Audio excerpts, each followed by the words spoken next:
Boa noite a todos. É com imensa alegria que a Academia Mineira de Letras se reúne nesta noite para o lançamento desta belíssima obra, Jorge de Lima e Alceu Amoroso Lima, Correspondência, organizada pelo nosso amigo, benfeitor desta casa, professor Leandro Garcia Rodrigues.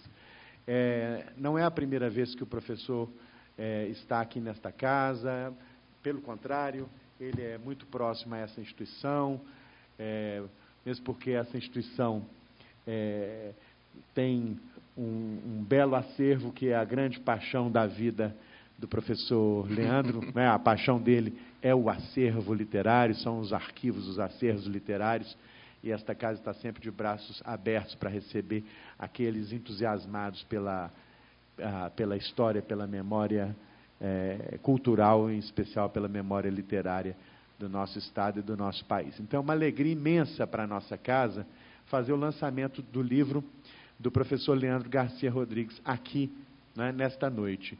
Na sessão que tivemos ontem à noite, segunda-feira, não é?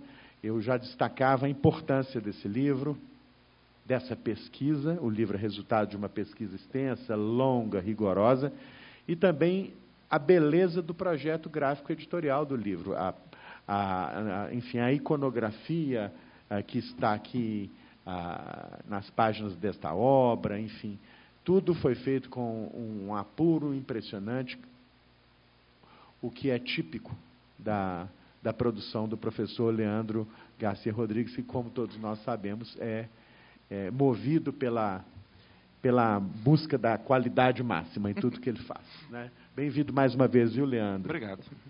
Olha, eu quero agradecer a presença do professor Antônio, coordenador da pós-graduação da Letras da UFMG, do professor Georg Otter, vice-diretor da faculdade, da professora Lisley, que é nossa amiga antiga aqui nesta casa, de todos os que vieram, alunos, né? Nós temos uma relação muito boa com a Universidade Federal. Se nós vamos fazer uma pesquisa brevíssima na história das mulheres e dos homens que por aqui passaram, nós veremos que seguramente cerca de 70% dos integrantes dos nossos quadros sociais são de professores da UFMG, 60% mais ou menos, e atualmente nós temos na casa, né, muitos acadêmicos que fizeram a sua vida na UFMG, né? Eu tive a alegria de fazer graduação e mestrado na UFMG, é uma casa que a gente respeita, admira, e, enfim, é um patrimônio do nosso estado e do nosso Brasil. Sejam sempre muito bem-vindos aqui a esta casa, né? Nossos objetivos são muito semelhantes, são muito próximos, né?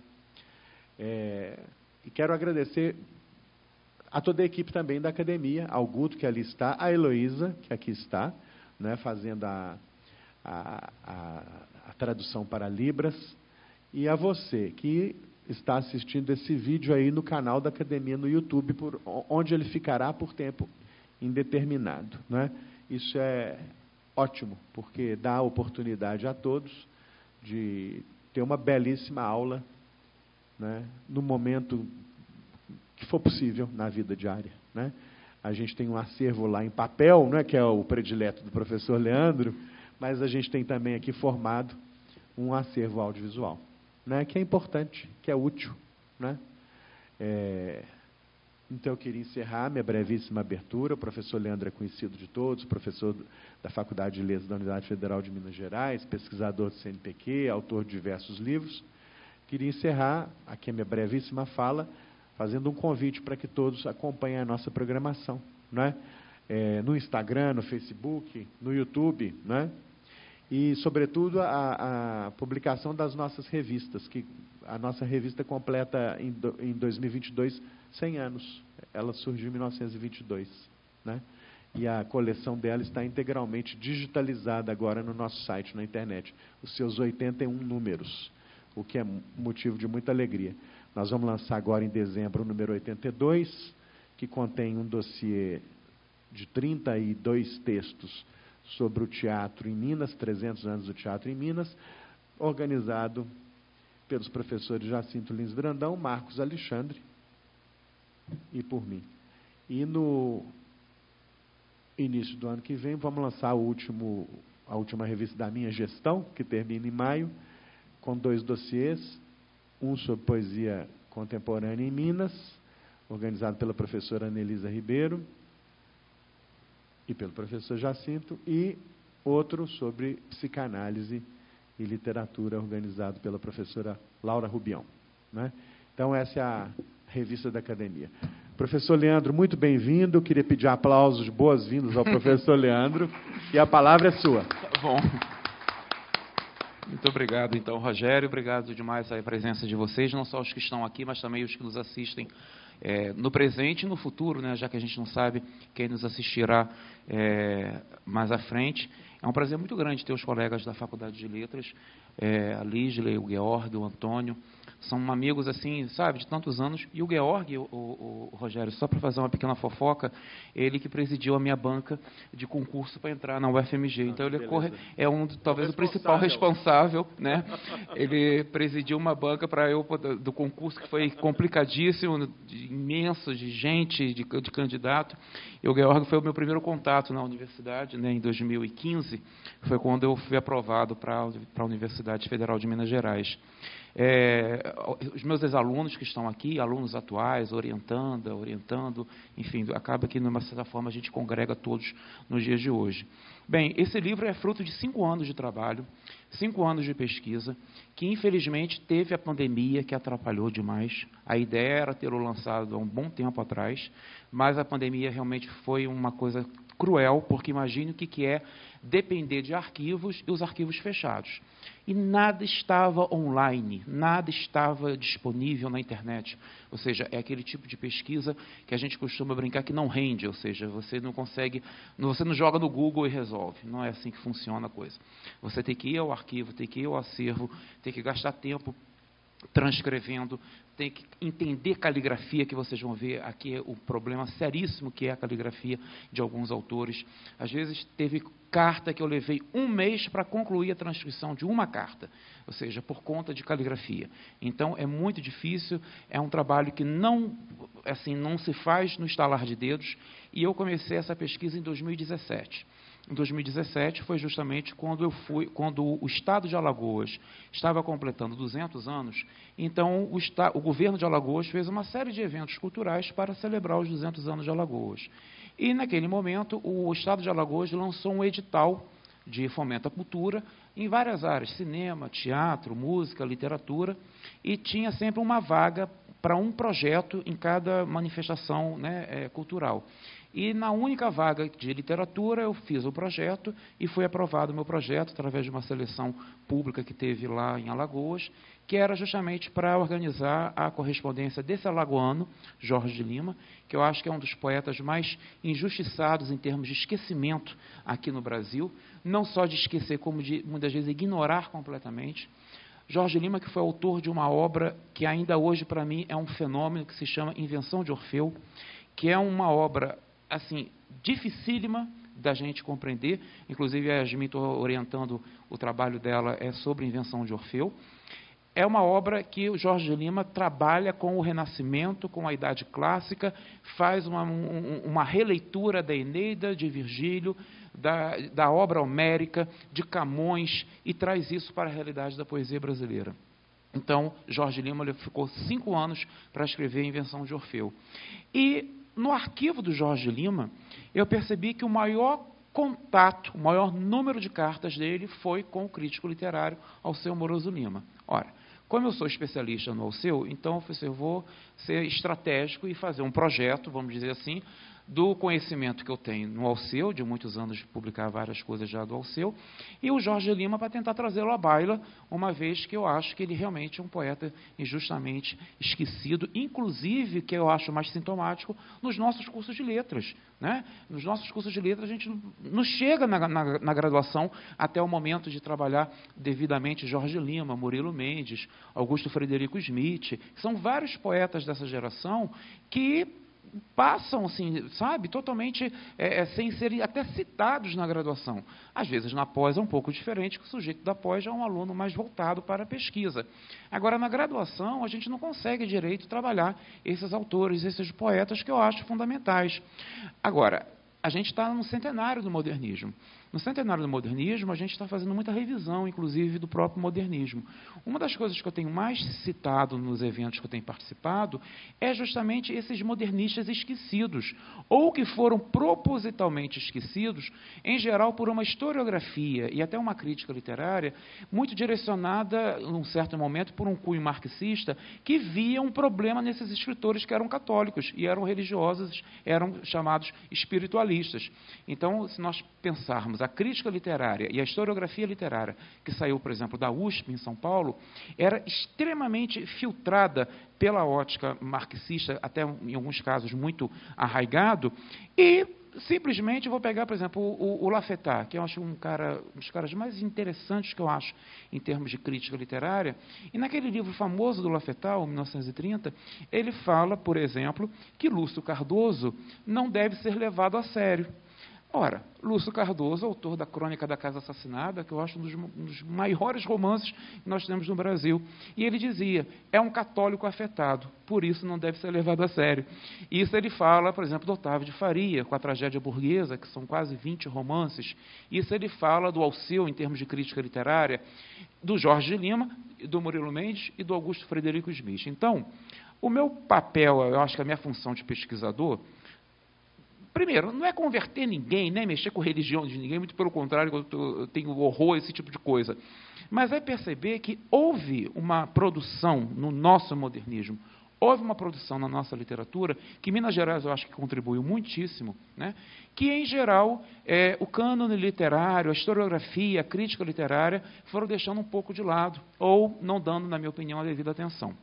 Então, quando eu trabalho com a obra do Alceu, eu sempre puxo esses correspondentes que o Alceu teve, Mário, que eu já publiquei, Drummond, Frei Beto, agora o Jorge Lima, futuramente o Murilo Mendes, para trazer esse outro universo que dialogou com o mundo católico, dialogou com o mundo religioso da época, e que isso não o diminui, na minha opinião, muito pelo contrário. Eu acho que isso tem de ser falado, tem de ser trazido para a universidade, e a universidade é um espaço também para a gente perceber e discutir que essa produção existiu, essa produção existiu e teve muita obra boa, diga-se de passagem. Então, de uma certa maneira, foi um pouco da minha motivação para começar a pesquisa do Jorge Lima e do Alceu. Eu trouxe aqui algumas imagens, né? Bem, alguns dados biográficos sobre o Alceu, apenas para contextualizar. Crítico literário, pensador católico, um scholar, né, no sentido mais clássico do termo, o pseudônimo Tristão de Ataíde, que ele começa a usar esse pseudônimo em 1919, antes ainda da Semana de Arte Moderna. Iniciou a crítica literária militante, a chamada de rodapé, em O Jornal, era um jornal do Rio chamado O Jornal, onde ele assume o pseudônimo Tristão de Ataíde, que vem até o fim da vida dele, né? Em 20, ele estruturou, na minha opinião, a crítica literária modernista, que era nos jornais da época. Ele chegou a escrever diariamente em 5 jornais, diariamente. 5 crônicas diferentes em 5 periódicos diferentes, do Rio, São Paulo e aqui de BH. 2 do Rio, um aqui em BH e 2 em São Paulo, né?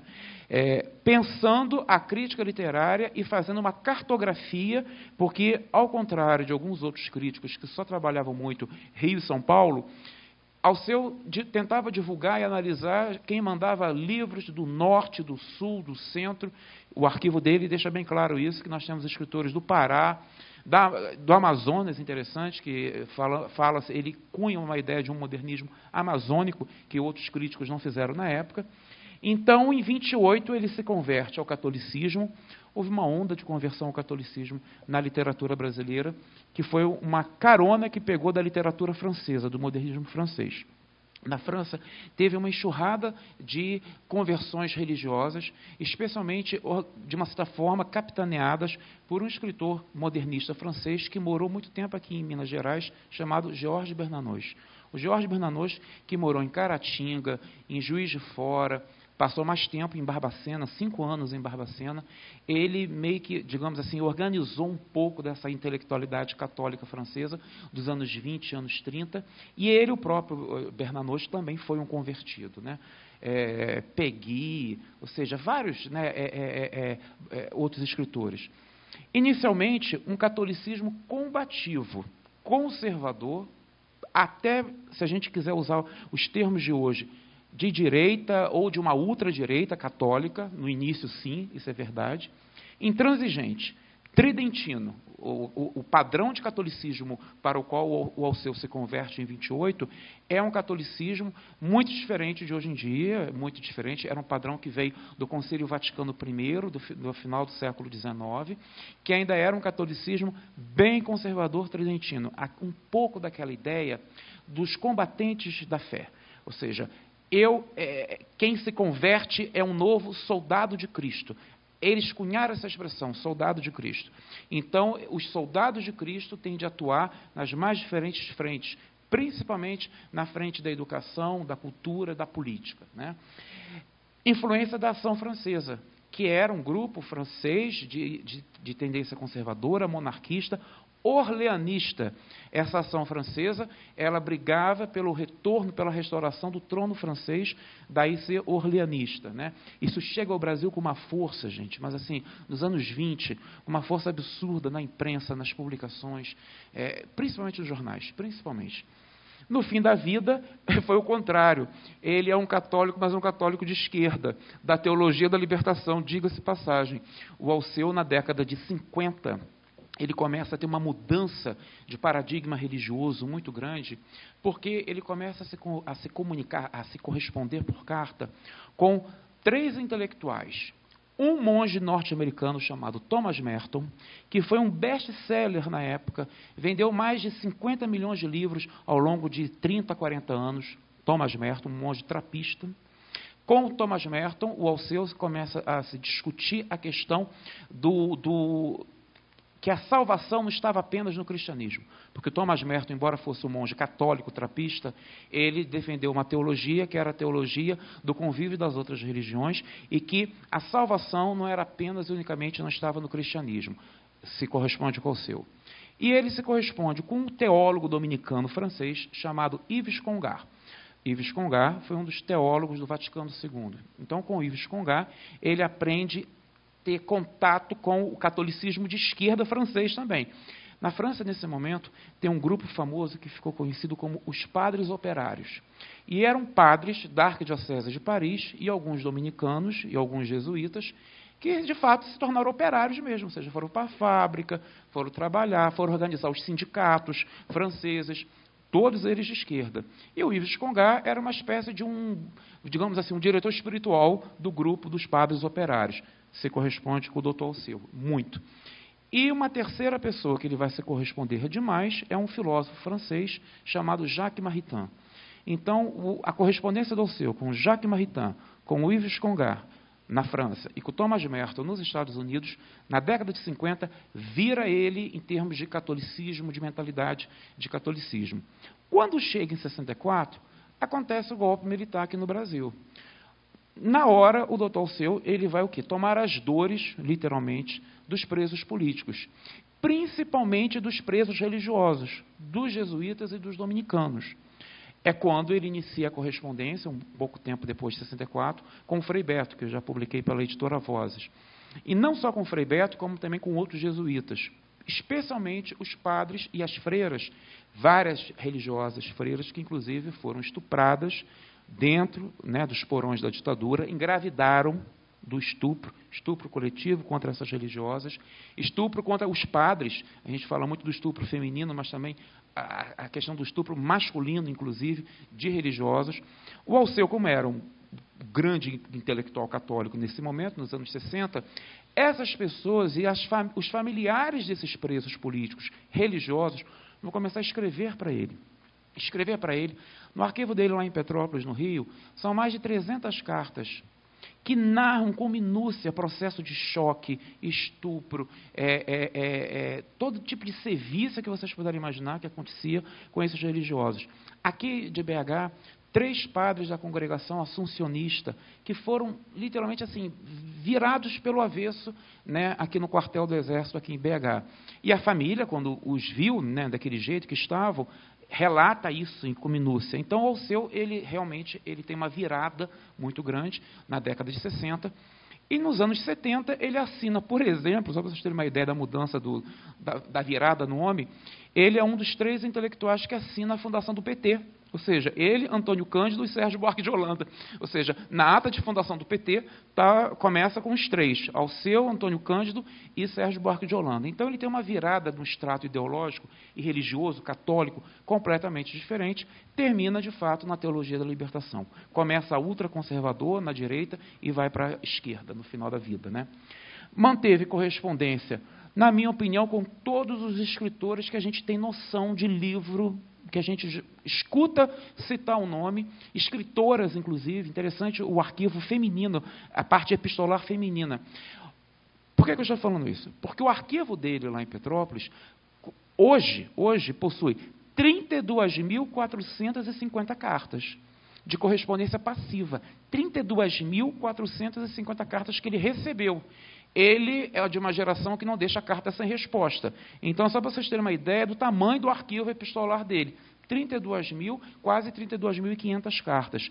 Com isso, ele se corresponde realmente com a intelectualidade do Brasil de todo lado, na minha opinião, especialmente do Nordeste. É quando a gente chega no Jorge Lima. Então, aqui é o arquivo dele, né, tá, 36.450 cartas. Em vida, publicou 136 livros, em vida, 136 livros, das mais diferentes áreas, né, filosofia, teologia, crítica, educação, direito. Direito só foram 2 ou 3. O grosso dele é em teologia, filosofia e teologia, e principalmente crítica literária, né? Aqui é uma foto do arquivo dele, Drummond, o Dr. Alceu no meio, e o Francisco de Assis Barbosa, o Chico Barbosa, isso aqui na comemoração dos 25 anos da Livraria José Olímpio, lá no Rio de Janeiro, flagraram os 3 nesse bate-papo, né? Bom, agora um pouco do Jorge de Lima, são 2 imagens do arquivo do Jorge de Lima. O Jorge morre com 60 anos, ele era médico e morre com câncer cerebral terrível, terrível, terrível, com 60 anos. Aqui já são, assim, talvez, essa foto aqui de 51, que ele morre em 53, essas 2 fotos são de 51. Bom, o Jorge de Lima morre, né, em 53, foi, na minha opinião, um polígrafo, na principal concepção dessa ideia do polígrafo. Foi médico, né, político, vereador no Rio de Janeiro, vereador em Maceió, inclusive, poeta, romancista, biógrafo, ensaísta, tradutor, pintor, e eu esqueci de colocar, escultor. Quem conhece o Rio de Janeiro, na Praça da Cinelândia, tem aquele famoso bar chamado Amarelinho. O Amarelinho, ao lado da Câmara dos Vereadores. É um prédio amarelo, literalmente. Os 2 últimos andares eram do Jorge de Lima. O 9º era o consultório médico e o 10º andar era o ateliê de pintura e de escultura. O Mário de Andrade tem um texto espetacular que ele fala sobre o consultório do Jorge Lima, que era o consultório do corpo, da alma e da poesia, né? Por quê? Porque os escritores todos se tratavam com ele, iam para lá para fazer uma consulta e lá ficava às vezes a manhã inteira, a tarde inteira, e descia para almoçar no Amarelinho, subia de novo. Então era um ponto de encontro cultural, o ateliê e o consultório do Jorge Lima. Ele se forma na Faculdade de Medicina da Bahia, Alagoas não tinha a Faculdade de Medicina nessa época. Em 14, ele faz a especialização no Rio, ele é sanitarista, ele é médico sanitarista, um dos primeiros médicos sanitaristas do Brasil no século XX, porque antes a formação não tinha aqui no Brasil, ele se forma em sanitarismo no Brasil, retorna a Maceió em 15 e monta o seu primeiro consultório na Rua do Comércio, no centro de Maceió. No livro tem fotos da clínica dele. Em 30, ele se muda definitivamente para o Rio, porque era muito comum naquela época os escritores se mudarem para o Rio, que era a capital federal. As grandes instituições culturais estavam no Rio, as editoras maiores estavam no Rio. Então, o movimento, inclusive, de saída daqui de Minas Gerais para o Rio era muito comum e foi muito intenso. Ponto de encontro, né, conforme eu falei, do consultório dele, escritório político. Por quê? Porque ele foi vereador por 15 anos no Rio de Janeiro, e aí, quando ele morre, ele era o presidente da Câmara dos Vereadores do Rio de Janeiro, o velório dele é na Câmara dos Vereadores, o enterro sai de lá, né? exerceu uma grande atividade literária no Rio, incluindo o seu trabalho como tradutor. E é a coisa mais louca, vocês vão ver no livro, porque quando ele se muda para o Rio em 30, o que a gente pensa? A correspondência vai parar, porque o Alceu morava no Rio. Não. Mesmo morando no Rio, eles continuam se correspondendo por carta, porque eles dizem que eles só conseguem pensar na carta. Então, a correspondência para eles não era apenas para trocar informação, era para pensar. Ora, o Jorge Lima mora em Copacabana, o Alceu mora em Botafogo. O Jorge Lima trabalha na Cinelândia, o Alceu na Praça 15. São lugares muito próximos do Rio de Janeiro. E continua uma intensidade epistolar enlouquecida, ou seja, não param de se corresponder, mesmo estando a metros, praticamente, né, um do outro. Em 52, tem a publicação de Invenção de Orfeu, que é sua obra-prima, que ele começa em 47, mais ou menos, em 48, ele já está começando a escrever Invenção de Orfeu, e em 53, ele falece após um bom tempo com câncer, né? Essa é praticamente a única peça que sobrou do consultório, escritório e ateliê do Jorge Lima, que era a sua mesa de trabalho, né, e a sua cadeira. Aqui está na casa dele em Alagoas, na Casa Jorge Lima, onde hoje é a sede da Academia Alagoana de Letras, lá em Maceió. Essa casa aqui é a casa onde ele nasceu no interior. O Jorge Lima nasce em União dos Palmares, terra, né, de Zumbi dos Palmares. É a mesma casa, numa foto mais recente, em verde, e quando ele era criança e morava lá, que era uma feira de trapiche, muito comum no interior do Nordeste, que vai, inclusive, levar para a poesia dele muito da religiosidade popular do interior do Nordeste, especialmente da fé popular, do catolicismo popular e do sincretismo religioso entre catolicismo e candomblé. Ou seja, em vários momentos nós temos São Jorge e Ogum. Temos Nossa Senhora e Ançã, né? Ou seja, tem sempre o elemento do candomblé ou da Umbanda e do catolicismo. A figura do Pai João, da Mãe Joana, dos Pretos Velhos, das Marias Velhas, isso é tudo muito forte no interior do Nordeste, em termos de cultura popular, de literatura de cordel, inclusive. Ele leva tudo para a poesia dele, né? Então, essa feira de trapiche é muito falada, inclusive, em alguns dos seus poemas, né? Bom, eu coloquei aqui apenas um comentário crítico, né, do Ricardo Pilha, que eu gosto muito, que é a ideia da correspondência. O que é a correspondência? A correspondência em si mesma já é uma forma de utopia.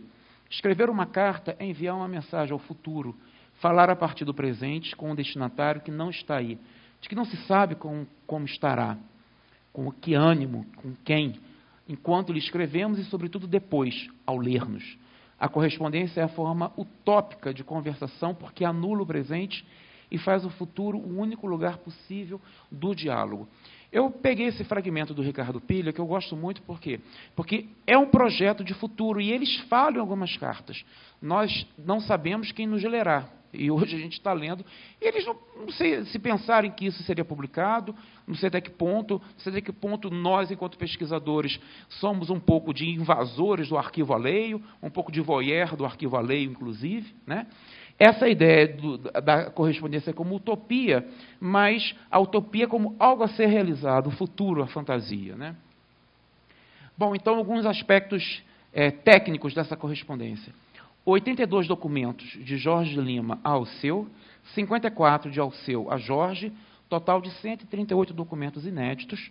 E aqui documento é carta, bilhete, foto, telegrama, recorte de jornal.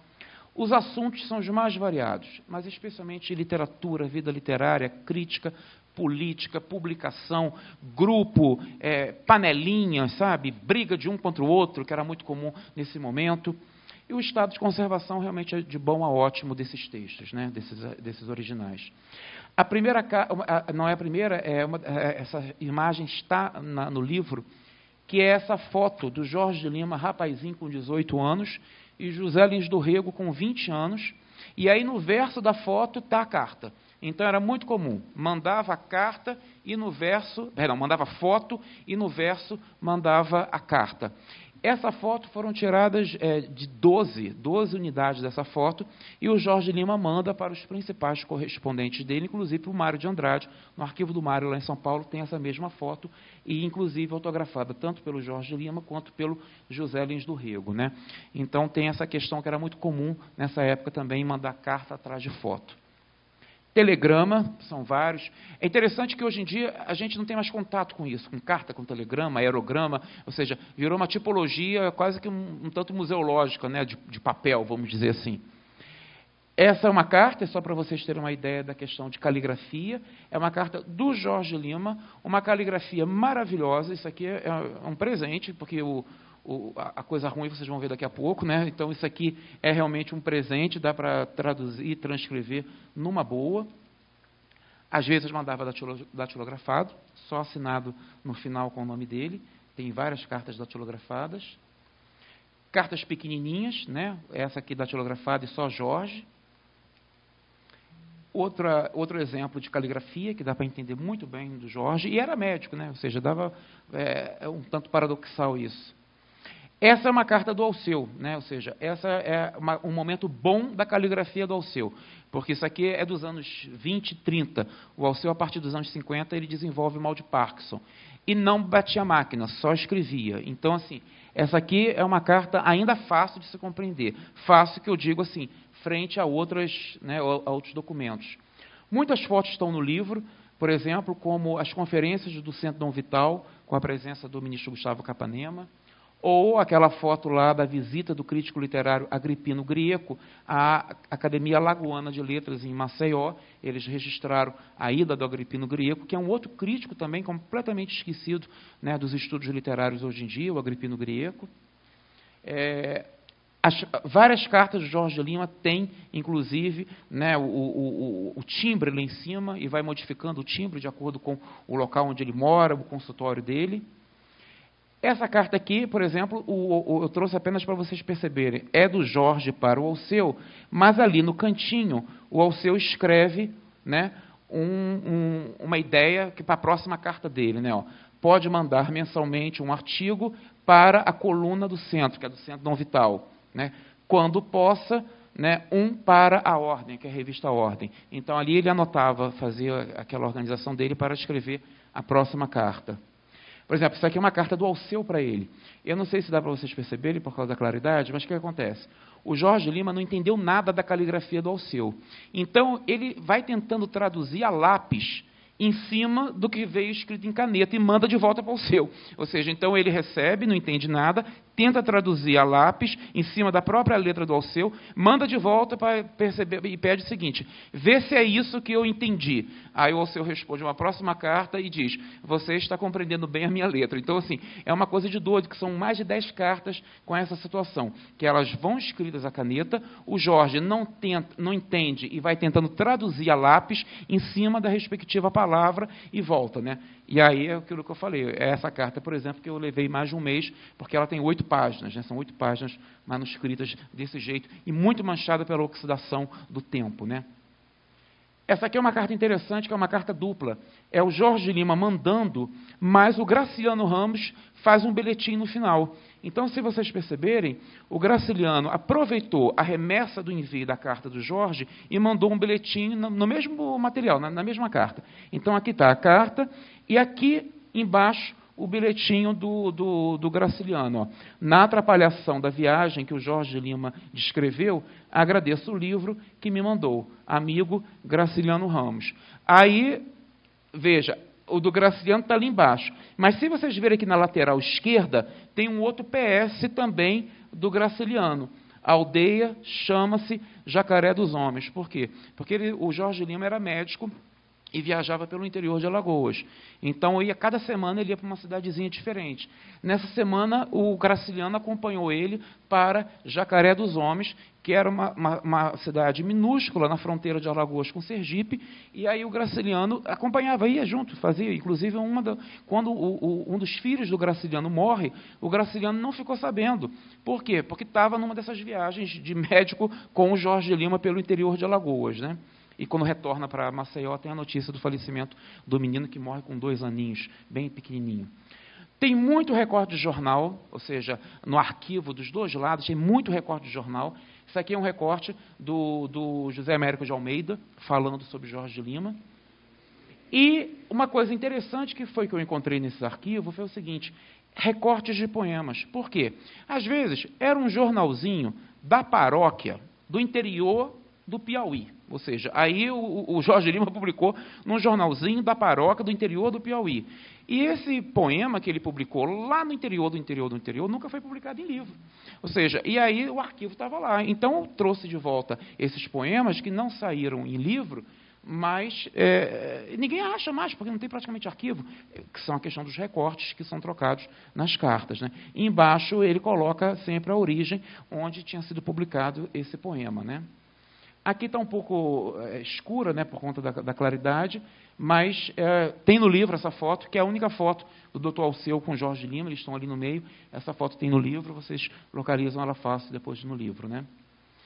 E uma das últimas imagens é justamente os poemas inéditos, né? São vários, são mais de 20 poemas inéditos que estão saindo nesse livro. Por quê? Porque o Jorge manuscrevia, mandava para o Alceu, não sei por qual razão, às vezes não devolvia, e nisso que não devolvia, ficava no arquivo, e ficou no arquivo durante 90 anos, e agora sai no livro, né? Então, assim, é muito comum a publicação de poemas inéditos nesse sentido, por quê?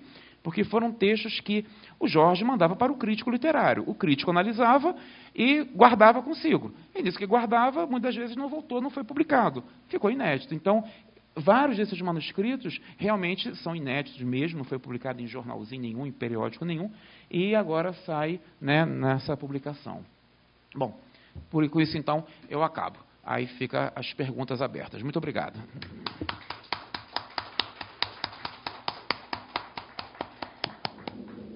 Obrigado, Leandro. Quem quiser fazer alguma pergunta, algum comentário, eu só pediria que se fizesse no microfone para que o pessoal que está nos acompanhando pelo canal possa escutar a pergunta. Alguém quer? Professora Lisley. Leandro, primeiro, uma delícia sair de casa depois dessa pandemia e te ouvir. É verdade. Primeiro, é um orgulho muito grande ter você na UFMG e saber que esse trabalho é muito sério e muito importante, né? Não só para nós, da academia, dos acadêmicos, mas também é importante para o leitor, né? E eu queria te fazer uma pergunta simples. Você falou dessa modificação religiosa, né? Dessa perspectiva religiosa. Eu queria saber, na obra deles, se isso você consegue detectar Sim. essa mudança de perspectiva, né? De um ponto de vista, digamos, até reacionário, né? Se a gente pode dizer isso, você me corrija. E depois, como vai mudar essa visão no texto literário? Sim. Você percebe, a partir dessa sua pesquisa, essa mudança de perspectiva? Excelente pergunta, Lígia, que dá a oportunidade de tratar tantas questões que na palestra não deu tempo de tratar. É interessante que, no geral, quando houve essa onda de conversão religiosa em alguns escritores do nosso modernismo, a maior parte veio do estado ateu ou agnóstico para o catolicismo. No caso do Alceu, ele era agnóstico e converte-se ao catolicismo de uma forma muito contundente. O Jorge Lima não, ele era kardecista. Ele era espírito kardecista. Porque, não sei se vocês sabem, no final do século XIX, o kardecismo chegou, o espiritismo chegou ao Brasil, da França, vindo da França, com uma força imensa. Ou seja, com uma força religiosa e filosófica, inclusive, né? Havia uma certa confusão, o que era exatamente. Uns diziam que não era religião, outros diziam que era um meio filosófico, ou uma filosofia de vida. Fato é, por exemplo, no arquivo de Dom Pedro II, em Petrópolis, no Museu Imperial, é muito interessante que são mais de 100 cartas de grupos espíritas da França pedindo para vir para o Brasil, pedindo autorização ao imperador para vir para o Brasil. Isso em 1881, 85, 86. Então, eles queriam implementar o kardecismo no Brasil e, para isso, tinha que pedir permissão ao chefe de Estado. Então, a gente começa a perceber que, a partir de 81 do século XIX, há essa onda espírita movimento espiritista, kardecista, vindo para o Brasil. Jorge Lima, ele tinha um centro espírita kardecista na casa dele, em Maceió. E ele comandava, ele era uma das lideranças desse grupo espírita kardecista. Se reuniam regularmente às sextas-feiras na casa dele, tinha sessões, né, a questão de leituras, né, ou seja, psicografia, enfim, tudo isso que é muito próprio do kardecismo, o Jorge Lima praticava com intensidade. Quando acontece a conversão dele acontece em 1930.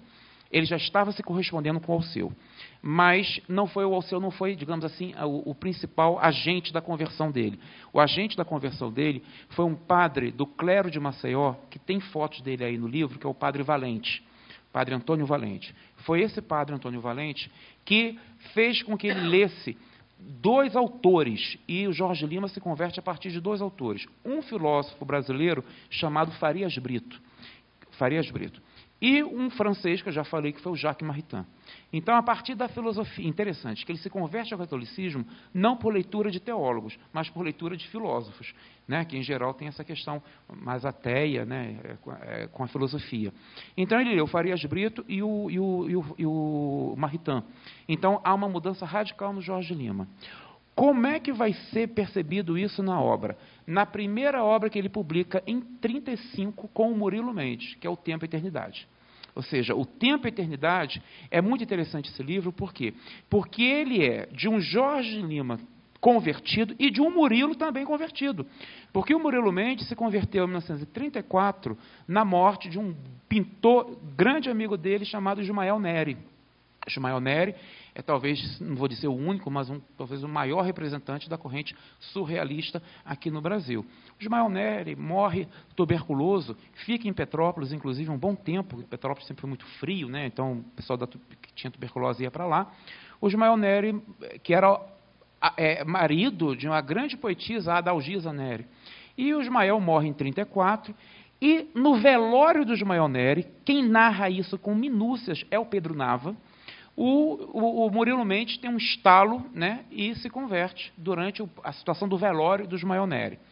No ano seguinte, 1935, os dois, o Murilo, recém-convertido, que foi no ano anterior, e o Jorge, já convertido desde 1930, publicam o que eu acho um dos livros mais belos da poesia brasileira desse momento, que se chama Tempo e Eternidade. A metade do Murilo e outra metade é do Jorge Lima. Ali você já tem um divisor de águas. Dos dois.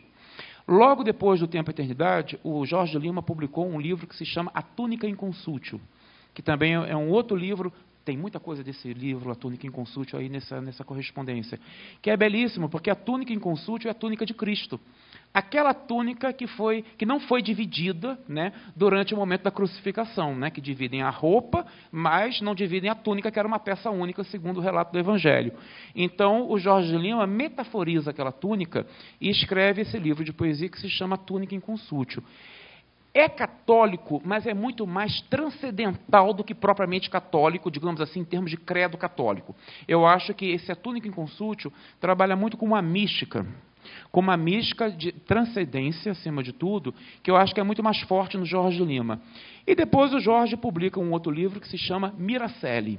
Miracelli é um belíssimo livro de poesia, e Miracelli é uma estrela que é a metáfora de Jesus Cristo, mas um Jesus aberto a todos do universo, inclusive aos que não creem nele.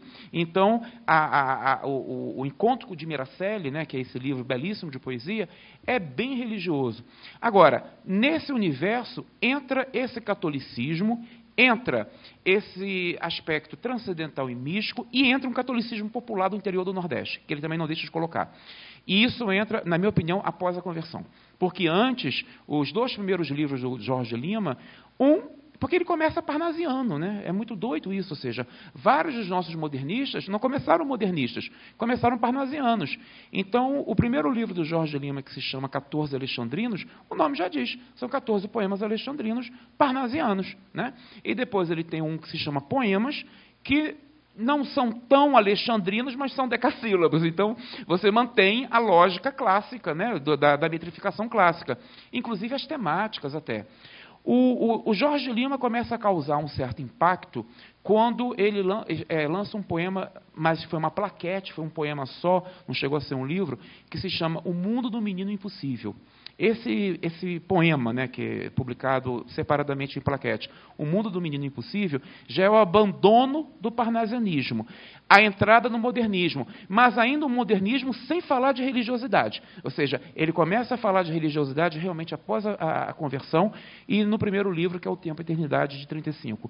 E o Murilo nem se fala, né? Temos aqui um especialista em Murilo Mendes, sabe disso, que a partir de 35, o Murilo ele tem uma virada, uma guinada total, especialmente em relação ao seu primeiro livro. Então, eu acho que é uma abordagem interessantíssima de religiosidade, não é piegas, não é para converter ninguém, isso é muito interessante. Eles não faziam proselitismo religioso na literatura, não fazem, isso eu posso garantir que não fazem, né? Não tem essa questão. Mas não deixa de ser rico, porque o universo religioso é também um universo... É religioso, é teológico, mas também é antropológico, né? Ou seja, eu vejo a questão religiosa como um fator cultural, inclusive. No Brasil No Brasil, a dimensão religiosa ela é teológica, mas ela também é cultural e é também antropológica. E eu acho que é aí que está o problema, de uma certa forma, de uma parte da nossa historiografia, da nossa crítica, que muitas das vezes sempre virou o olho para essa produção, para essa dimensão, que ela é real, né? Ou seja, ela está, as obras estão aí para não me deixar mentir, né? Vamos dizer assim. Mas o Jorge e o Murilo, os dois não são chatos, não são católicos chatos, muito pelo contrário, muito pelo contrário. O Murilo, nos anos 70, inclusive, também adentra na teologia da libertação, né? Ou seja, termina um católico extremamente ligado às questões sociais, participante das convenções, das conferências vicentinas, ou seja, extremamente voltado para a questão social, de sindicatos, inclusive, lá na Itália, especialmente na Itália, quando ele está no final da vida. É uma mudança muito grande que se tem na vida deles, né? E reflete na obra. O Murilo isso fala, Contemplação de Ouro Preto, o Discípulo de Emaús, os próprios títulos já dizem, né?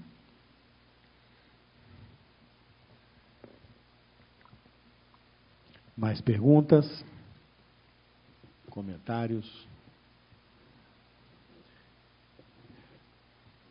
Professor Leandro, na vez que nós nos encontramos aqui há um mês para programar esse evento, uma das nossas conversas foi sobre a forma como as pessoas, como todos nós, nos comunicamos hoje em dia, né? Por conta aí da chegada das tecnologias digitais. Sim. Né? O senhor mesmo falava que agora os escritores se comunicam de outro modo e não mais por cartas. Pelo Zap. Pelo WhatsApp, enfim, celular. E passou para mim uma informação muito interessante, que os últimos ali que o senhor registra como sendo escritores que escreveram cartas e que trocaram cartas, foram Caio Fernando Abreu, Ana Cristina César, por aí. Hilda Hilst escreveu muita carta. Escreveu muita carta. Eu queria uma palavra sua sobre essa última geração de correspondência entre escritores e o que a gente pode esperar daqui para frente, né? Como capturar essa memória, como trabalhar com com essa história que não se escreverá mais desse modo. Eu acho que os escritores de hoje, contemporâneos, não tem como esperar muita coisa nesse sentido, não. Porque, assim, ninguém escreve mais carta, né? Como se escrevia antigamente.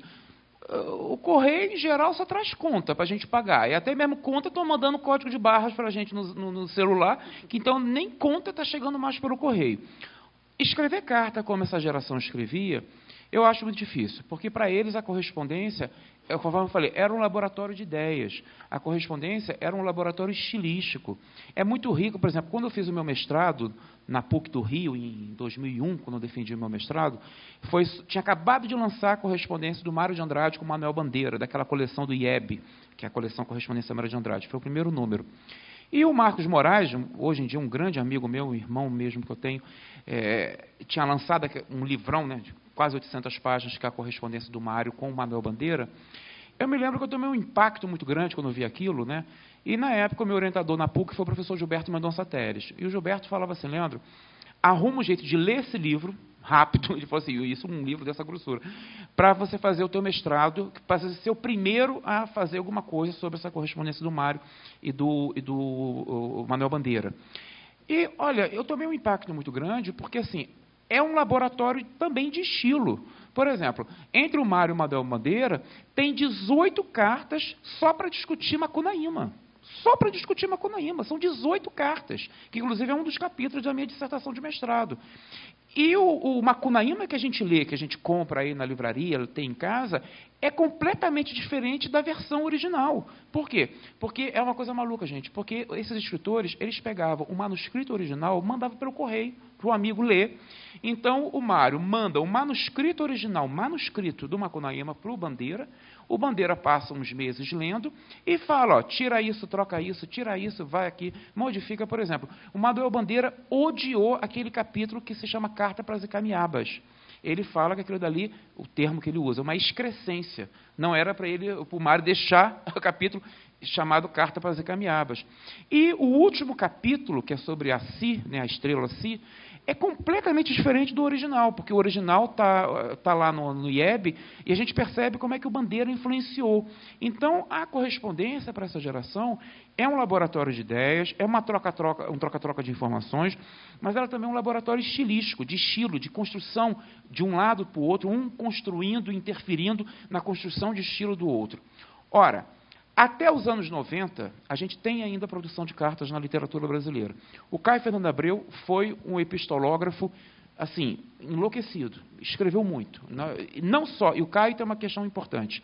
Ele não só escreve carta, como ele escreve ficção epistolar, que na literatura brasileira nunca pegou muito o romance epistolar, que é muito próprio na Inglaterra, na França. Muito comum na literatura francesa e inglesa a questão do romance epistolar. No Brasil nunca pegou até hoje. E uma boa parte da obra do Caio, os contos principalmente, são cartas. É interessantíssimo. Né? Ou seja, tem alguns contos do Caio que, inclusive, o destinador um destinatário múltiplo, que somos nós, porque ele escreve meio que para o mundo, vamos dizer assim. Então, o Caio, ele tem essa prática de cartas, já saiu publicado um volume, mas aquele volume de cartas do Caio não é nem 10% do arquivo dele, que está na casa de Rui Barbosa, lá no Rio de Janeiro. Né? São mais de 20 mil cartas no arquivo do Caio. E a Hilda Hilst. A Hilda Hilst morre, se não estou enganado, em 2003, já nos anos 2000, e ela morre escrevendo carta até o final, porque o arquivo dela está no Unicamp, e 80% do arquivo dela é de correspondência. Então, ela também é uma que faz da correspondência parte integrante da sua obra. Então, esse pessoal de hoje em dia, quem, por exemplo, escreve hoje, romancistas de hoje, poetas de hoje, contistas de hoje, eu não sei, eu acho que um ou outro deve escrever carta, uma questão exótica, talvez, né? Então, usar, talvez, a carta como texto literário. Porque essa troca da carta pelo correio, isso já não tem há muito tempo. E eu acho que isso é uma perda muito grande, que a minha pergunta é, como pesquisador de arquivo, e Georg também é um grande pesquisador de arquivo, faz parte do nosso grupo do acervo dos escritores mineiros, a nossa questão sempre nas nossas reuniões do acervo é falar que o arquivo, ele, ao contrário do que muita gente pensa, ele não é, digamos assim, apenas feito de coisas velhas. Tem essa coisa idiota no Brasil, né? O arquivo ele pode ter uma materialidade antiga, os papéis, as cartas, é uma materialidade antiga. Mas o conhecimento produzido é novo. E o conhecimento que produz é novo e revigora o cânone, quebra do avesso vários, né, pressupostos e teorias e teses por aí afora. Então, a materialidade pode ser antiga, mas o conhecimento que se produz é muito novo. Então, eu acho que, assim, está difícil, porque a gente pega no acervo dos escritores mineiros. O mais atual é o Frei Beto. Ou seja, depois do Frei Beto para baixo, a gente vai para os anos 60, entendeu? Anos 70, porque, assim, e do Frei Beto em diante não tem mais ninguém. E mesmo porque hoje em dia o Frei Beto não escreve cartas. Ou seja, o que vai para lá é muitos manuscritos da sua obra, recortes de jornal, de revista. Então, essa geração que produz literatura hoje dificilmente produz carta e produz arquivo. Por exemplo, arquivo virtual. Né? Hoje em dia fala-se muito do arquivo virtual. Mas o arquivo virtual dá um vírus, vai embora.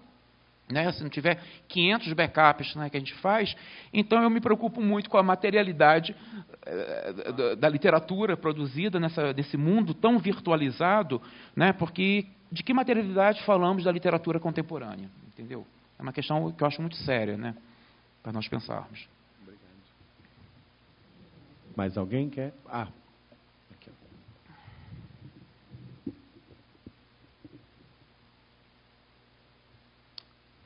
Isso, foi. Tá ligado? Tá, ok. tá. Primeiro eu quero falar que foi ótima a sua apresentação, professor.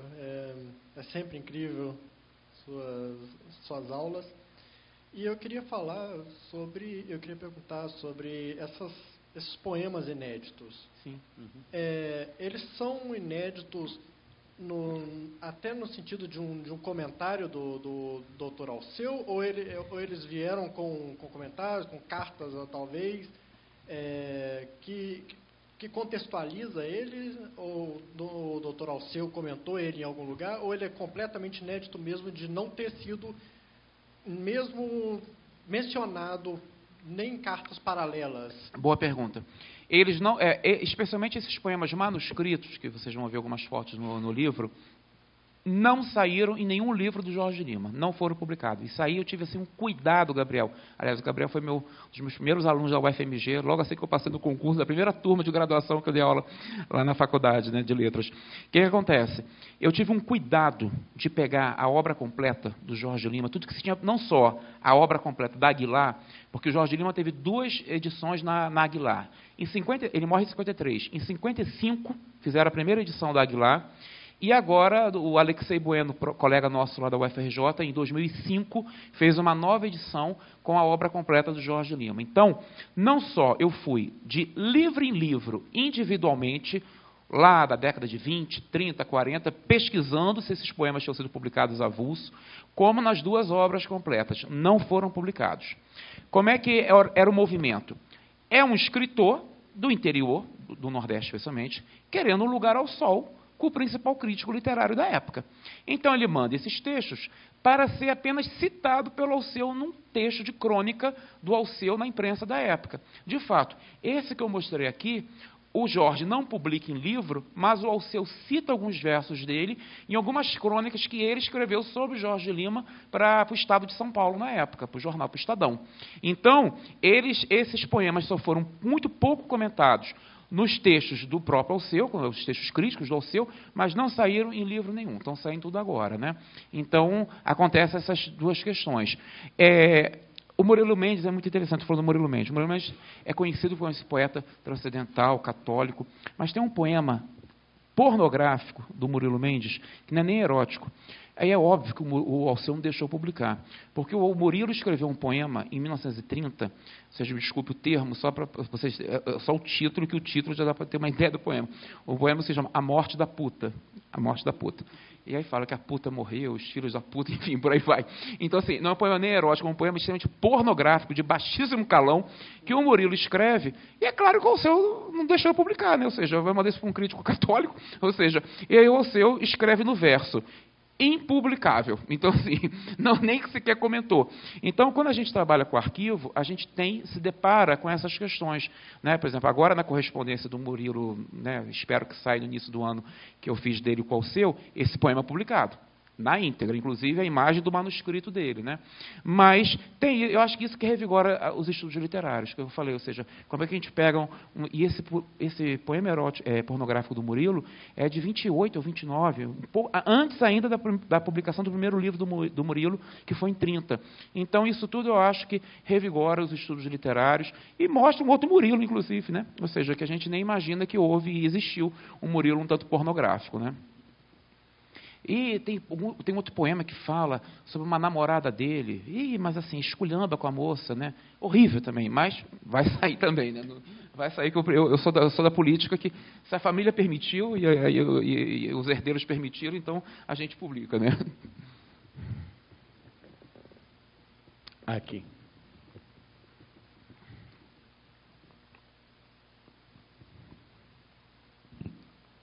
Boa noite, muito obrigado. Foi um prazer estar aqui. Sim. Com certeza. Eu não sei se é pertinente, mas eu gostaria de saber se o movimento antropofágico teve algum peso na escrita deles, naquele movimento ultramodernista que teve, e como isso se seguiu até desembocar na ditadura. Sim. Se isso ainda teve um impacto maior ainda na escrita, ou se teve uma mudança no tipo de escrita. São duas questões aí na sua pergunta, né? Interessante que nessa correspondência aí, você vai ver em casa, tem uma carta do Jorge Lima para o Alceu, que ele mete o malho, mete o pau no Oswald de Andrade. Ou seja, mas assim, mas ele xinga, a primeira vez que eu vejo Jorge Lima tão raivoso é falando mal do Oswald de Andrade. Por quê? Porque numa das edições da revista de Antropofagia, lá em São Paulo, o Oswald de Andrade cita o Jorge Lima, e não só cita, como pega um poema do Jorge Lima, publica na revista de Antropofagia, sem autorização do Jorge Lima. E aí o Jorge Lima ficou chateadíssimo, por quê? Porque ele, Jorge Lima, não queria ser identificado com a antropofagia. Por quê? Porque o Jorge Lima já era muito voltado a vários padres amigos dele, ou seja, muito envolvido com o contexto cultural e literário da Maceió daquela época, que era muito conservador. E a revista de Antropofagia, logo que ela surge de uma forma com radicalismo, com uma proposta radical de literatura, de cultura, né? Então ele fala, eu não autorizei aquele safado, né, a publicar o meu poema, no caso o safado é o Oswald de Andrade. E aí, no arquivo dele, eu localizei uma carta do Oswald de Andrade, onde o Oswaldo pede desculpas por ter publicado. Mas o Oswaldo fala, eu achei que podia, então publicou. Conclusão, em nenhum momento o Jorge Lima se identifica com a questão da vanguarda antropofágica. Não só deixa isso claro que não se identifica na correspondência, como na obra produzida igualmente. Quando chega nos anos 60, o Jorge já está morto, né? O Jorge morre em 53. Quando chega nos anos 60, é uma releitura da antropofagia, que é feita especialmente pelo teatro, né, e pela música, pela MPB, pelo teatro do José Celso Martinez Correia, lá em São Paulo, né, e pela MPB, especialmente com aquele LP Tropicália do Caetano, né, e do Gil. Então, é uma releitura, já é um outro momento, é final dos anos 60, não é uma antropofagia, é uma neo-antropofagia, é uma releitura. O Jorge morre em 53. Então, quando ele está vivo, em nenhum momento ele se identifica. Inclusive, na correspondência que eu organizei e publiquei do Alceu Moroso Lima com o Mário de Andrade, eu explico essa questão bem mais interessante. Por quê? Porque há uma guerra mesmo entre o Oswald de Andrade com o Alceu, nos anos em 28 ou 29, por quê? Porque o Oswald de Andrade xinga o Alceu e cria um personagem daquela peça teatral chamada O Rei da Vela, que é uma das principais peças do Oswaldo, chama-se O Rei da Vela. E ali tem um personagem que se chama Tristinho do Ataúde. Esse personagem Tristinho do Ataúde é uma safadeza que ele fala com o pseudônimo Tristão de Ataíde. E o Tristinho de Ataúde é um católico conservador, extremamente hipócrita, que passa fome durante o dia inteiro para a noite ir à missa e comungar, mas à noite ele passa fome, não come nada, faz jejum, mas sacaneia todo mundo, sabe? Ou seja, é extremamente ruim, à noite vai para a missa e comunga, mas ele fez jejum durante o dia inteiro. E o Tristinho do Ataúde é horrível, simplesmente. E é óbvio que pelo próprio nome, o Alceu se identificou, né? Está me esculhambando no personagem. Escreve um artigo, né, assim, falando mal do Oswald de Andrade, e o Oswaldo faz um outro artigo que sai na última dentição, ou seja, na última edição da revista de Antropofagia. E ele chama o Alceu de Ratazana Parda da Sacristia. Então, assim, Ratazana Parda da Sacristia. Então, a relação do Oswaldo com o pessoal do Rio, eu não sei como é que foi muito aqui em Minas, mas com o pessoal do grupo literário do Rio foi a pior possível. Né? Ou seja, foi a pior possível, foi quebra de amizade, guerra que declaravam uns aos outros mesmo. E é interessante, estava falando isso antes de vocês chegarem, e é tudo para a imprensa. Tudo para a imprensa. A imprensa dessa época é riquíssima para o mundo literário. Eu acho que se não tivesse a imprensa, nós não teríamos muito vida literária dos anos 20, 30, principalmente anos 20. Porque toda essa baixaria ia para a imprensa. Né? Terminava na imprensa. Carta aberta, né? Ou seja, e não dava um nome, assim, pseudônimo, citava o nome da pessoa mesmo. A coisa é terrível. E algumas coisas aparecem nessa correspondência aí do Jorge. Mas o Jorge era considerado um santo pelo contexto modernista. É interessante isso. Drummond fala isso, Lúcio Cardoso, Mário nem se fala, todos eles identificam o Jorge meio como o mais santo de todos eles. Né? Então, não pegaram muito pesado com ele, não. Né?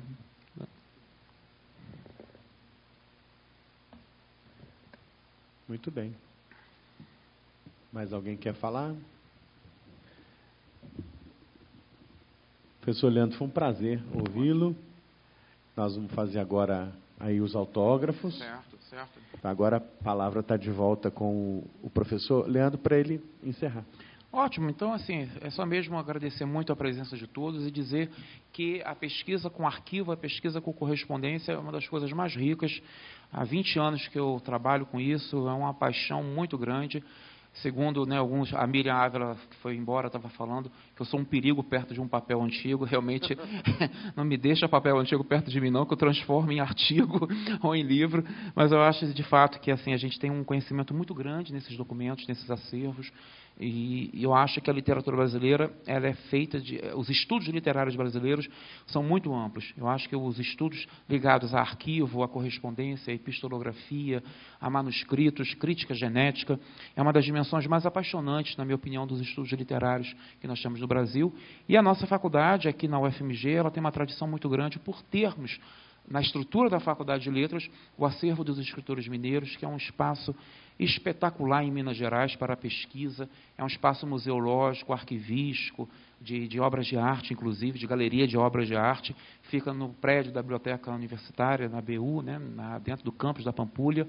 Então, vale a pena, quem não conhece, vale a pena ir conhecer e dizer que assim, a nossa faculdade está de braços e portas e janelas abertas a todos, né, não só os nossos alunos e ex-alunos que estão aqui, como os de fora. Por quê? Porque o lugar a nossa universidade, ela produz conhecimento de altíssimo calibre, de altíssima qualidade, uma das universidades mais reconhecidas, não só no Brasil, como fora do Brasil, inclusive. E a gente quer, né, eu como professor, alunos da pós, meus orientandos da pós, a gente quer sempre dinamizar essa dimensão da pesquisa arquivística, da pesquisa epistolar, principalmente, que é o que eu entendo melhor na vida, vamos dizer assim. E agradecer, então, pela presença de vocês e peço, por favor, que façam leitura e me retornem com a leitura de vocês, porque o feedback é sempre importante. Muito obrigado. Muito obrigado, professor Leandro. Volte sempre. A casa é sua.